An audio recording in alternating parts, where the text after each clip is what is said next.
Hey guys, thanks so much for clicking on this video. My name is Chris and the hype is real today. Just this morning I woke up and I saw they had a new Avengers trailer. Didn't even have a chance to have my Wheaties. And with this new trailer for Avengers Endgame, they give us snippets of footage. You have to understand that Kevin Feige told us that they're not really going to be showing us a bunch of footage from the ending of the movie. Most of this footage will be from the first act, from the first 20 minutes. So let's go ahead and break down what little footage we can out of this new trailer. And if there's anything you guys caught that I didn't catch, go ahead and let me know down below. And if not, just tell me how you feel about this new trailer. Are you hyped? I'm hyped. Can you tell? So I love how we start off with reminding us of how it all began with Iron Man there. They're really focusing up though on the Pepper Potts relationship, and I think that's going to be a very important part of this movie. Some people speculate from a behind the scene image that it'll actually be Pepper who saves Tony from that ship, because from the sounds of this trailer he's really losing hope and has no idea what to do and is just floating off into space. Now when we cut to Captain America series of films, I don't really know who is speaking. My best guess that it's Haley Atwell, that is Peggy Carter before she passed away.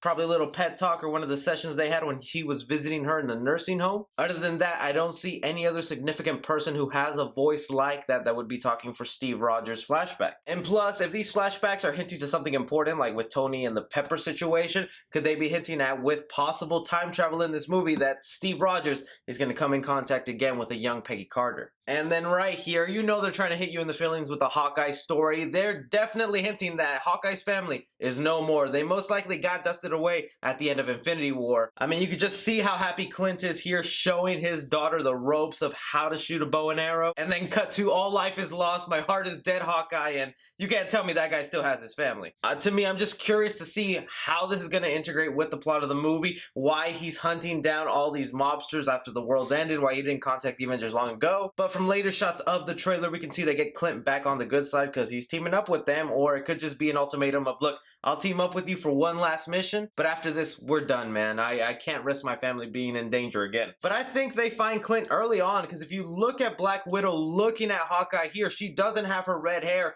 that she has later on in this trailer. She's still blonde in this scene. So the movie could actually open up with Clint and his adventures and what he's doing. It would make sense because he was one of the main characters that didn't show up in Infinity War. A lot of people were wondering where he was at. So to open up the movie with him, show what he's been doing and how he's been suffering, and then Black Widow taking him in like, we got a mission to do, bud. It's either that or starting off with Tony Stark in space. And then here where Steve Rogers is telling us that I keep telling people to move on. Could Steve Rogers go around be doing sort of press tours where he's telling people, look, we're sorry this happened, we tried our best, but you have to move on? A lot like the little PSAs that happened in Spider-Man Homecoming. I mean, if anybody were to get on television or to inform the masses that life sucks but you still need to continue on, I mean, it would be Steve Rogers. I don't see who else would do that. Or it could just be him talking about the little focus groups that we saw him in previous trailers. Next up here, I think this is a very important shot with Paul Rudd. I think he's going to be stuck in that quantum realm that he was at the end of Ant-Man and the Wasp for a while now. So much so that by the time he comes out, it has probably been the 6 or 7 months that the Avengers have been dealing with this loss and trying to figure out what to do. Because I mean, he looks completely confused by all the missing posters here. If he got back just after the day of the dusting, he wouldn't be all that confused by it. So I think this is him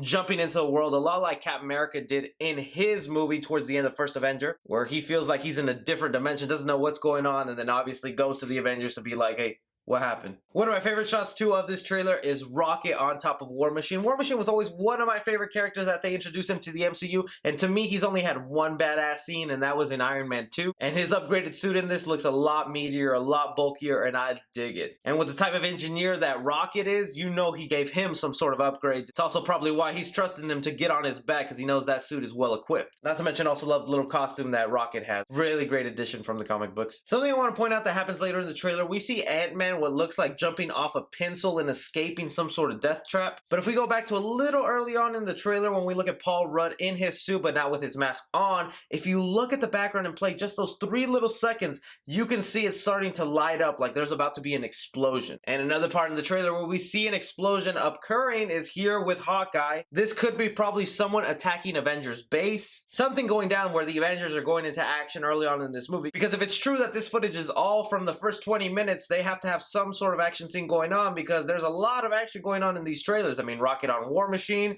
Captain America putting on his shield, Ant-Man jumping out of that pencil case. So it looks like there could be somebody attacking Avengers headquarters. And then one shot I love here is all the Avengers walking with their quantum realm suits. And yeah, that's what I said, they're quantum realm suits. So these are the suits that they're going to be wearing when they go ahead and do their time traveling. At least that's what we assume. This is what Scott Lang, Ant-Man, is going to introduce to the Avengers, that hey, I time travel, so maybe there was a way for us to time travel backwards. Creates these suits so they can withstand the quantum realm, and then they travel to where they need to. These suits were already known to fans through leaks and stuff like that, and I have to admit, through the leaks, I hated the way these suits look, but in action and seeing them walk with them, it's kind of cool, and I always thought the Avengers should have a little uniform, kind of like a Catholic school group. It's also worth pointing out, Tony Stark and Nebula are right there, so they obviously get off that ship, so no need to worry that they're going to die up there, guys. Even though we didn't really think that was going to happen. And now for one of my wild speculations here. At the end of the trailer, we get a little snippet of Thor and Captain Marvel. Now, this could have happened for two reasons. One, this trailer was not coincidental that it dropped a weekend before Captain Marvel's second release. They definitely want to let the public know, or general audiences, that look, you need to watch Captain Marvel if you want to enjoy Endgame just a little more, which is also why they added her to the end of this trailer. But something I'm catching on here that I don't know if the rest of you are getting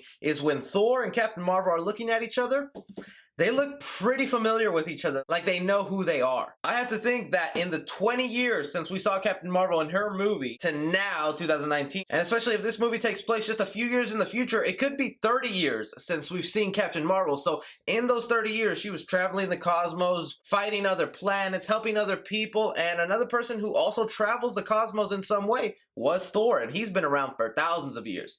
So you're telling me in that 30-year period, he didn't run into Captain Marvel or run into who she is? There's got to be myths or legends of Captain Marvel if she's going around saving planet and planet. So from this one little shot, that's what I gather, is that they know each other. And in other Captain Marvel movies, whether they take place in the future or the past to fill in that 30-year gap, we might see her run in with Thor. Or it could just be the trailers trying to be funny, and as soon as Captain Marvel smiles, Thor says he likes her, just like all these other fanboys who want Captain Marvel to smile. But anyways, guys, that's just what I picked up from this trailer. Let me know what you picked up, if I missed anything in this trailer. Super excited for this movie. Everything's looking great. I love how they're holding back. I'm going to see this movie no matter what. So you really didn't have to show me anything, but this might be the last trailer we get. There's a possibility we could get one more, if not just little TV spots up until the release. It's so close, guys. I can already feel it. Be sure to like and subscribe. Follow me on Twitter at 3C Film Review. As always, I'm Chris. Take care.